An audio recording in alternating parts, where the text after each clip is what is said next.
අම්මේ මට මේ කතාව කොහොම කියන්නද තේරෙන්නේ නැහැ. හැබැයි මම මේ කතාව අම්මට කියන්න ගොඩාක් උත්සාහ කළා.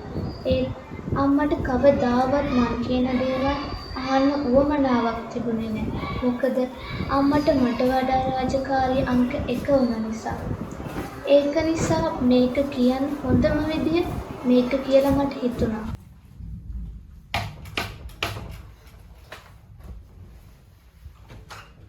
ඒක සිද්ධ වුණේ අම්මයි තාත්තයි එදා සුදු නැන්දලා දිහා ගියපු දවසේ. මේ අපේ නාදියන කියන්නේ. ලොකු නෝනලා එළියට ගියා. චූටි නෝනා විතරයි ඒකිටව ගන්න එන්න ඇතුළට. දැන්වත් ඒකක් හදාගෙන එන්න.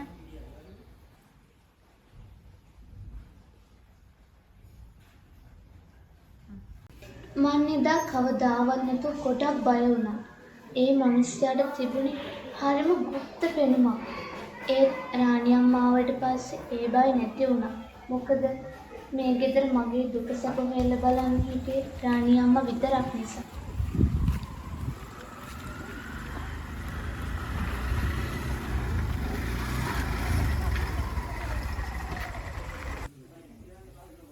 එදා වගේම තවත් දවසක් උදා වුණා.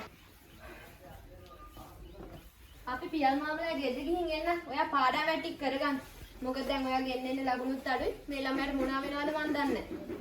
අම්මේ ඒකමනේ මොකද්ද? මට අම්මට කියන්න දෙයක් තියෙනවා. රාණි එනවා ලොකු නෝනා. ඇත්තටම චූට් නෝන කියන කතාව අපි ගෙදර නැති වෙලාවක රාණි කවුද නාච වෙන කෙනෙක් මෙහෙ එනවා කියන්නේ. අම්මෝ නෑ ලොකු නෝනා. චූටි නෝනායි බොරු කියන්නේ. චූටි නෝනා බේබත් එක්ක ඔය කොල්ලෙක් එක්ක යාල් ඒකම ලොකු නෝනාට කියයි කිය චූටි නෝනා මාව ගෙදර යවා ගන්නවනත් මොයි බොරු කියන්නේ. ඒකත් එහෙමද? මට දැන් යන්න පරක් වෙලා තියෙන්නේ. මං ඇවිල්ලා මේක මට බලාගන්න. ඒ වෙලාවේ මුළු ලෝකෙටම හෙන්නේ කෑ ගහලා අඬන්න හිතුණා. මම ඒ වෙනකොටත් තේරුණා හිටියේ. ඒ කිසිම දෙයකින් මේකට විසඳුමක් ලැබෙන්නේ නැහැ කියලා.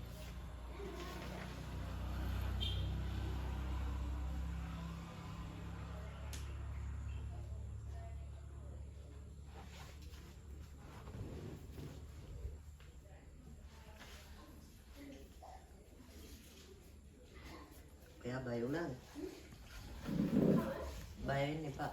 මටත් ඉන්නවා ඔයා වගේම දුවේ. ඔයා බලන්න.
අනේ මට කියන්න මම හොඳ මෙයාළුවානේ. මට කියන්න බැරි දෙයක් තියනවද? ඇයි අඬන්නේ? කියන්නකෝ අනේ. කියන්න මට. ඒ මොනස අපේ ගෙදර හදා වෙනවා. දෙන්නේ මොනවා කරන්නේ? එහෙනම් අපි ටීචර් කියන්නේ. එන්න අපි යන් ටීචර් කියන්නේ. ඕනි? ඇයි? අපි සමාජයේ ඉන්නකොට පුතාලා සමාජයේ ඉන්නකොට අපිට එක එක අයගේ එක එක විදිහේ කරදර වෙන්න පුළුවන්. මෙන්න හිතන්නකෝ. ඔයාලගේ ශරීරය මේ අපේ ශරීරය අයිති කාටද? අපිට. අපේ ශරීරය එතකොට වෙන කෙනෙක් අනවශ්‍ය විදියට අල්ලන්න ආවොත් අපි මොකද කරන්න ඕනේ? අපි ඒකට විරුද්ධ වෙන්න ඕනේ. අපි ඒක එපා කියන්න ඕනේ. ඒකට කැමති නැහැ. අපි ඒක කියන්න ඕනේ. අපි කැමති නැහැ කියන එක එයාට දැනෙන්න. අපේ තරහ එයාට පේන්න. නේද? කොහොමගේ පුතාලත් මාත් එක්කම අතේ ඉස්සරහට දික් කරලා කියමු. නෑ මම ඒකට කැමති නෑ.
අනේ දුව මොනේ මට සමා වෙන්න දුව මට ඔයා කියපු දේ අහන්නයි තිබුණේ ආයි මේ වගේ දෙයක් වෙන්නේ නැහැ අනේ සමා වෙන්න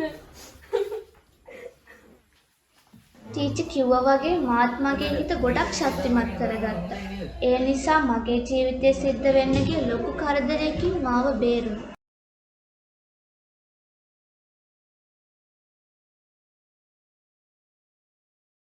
මන් වගේ ඔයාලටත් පුළුවන් හිත ශක්තිමත් කරගෙන ඔයාලගේ ජීවිතේ පරිස්සම් කරගන්න.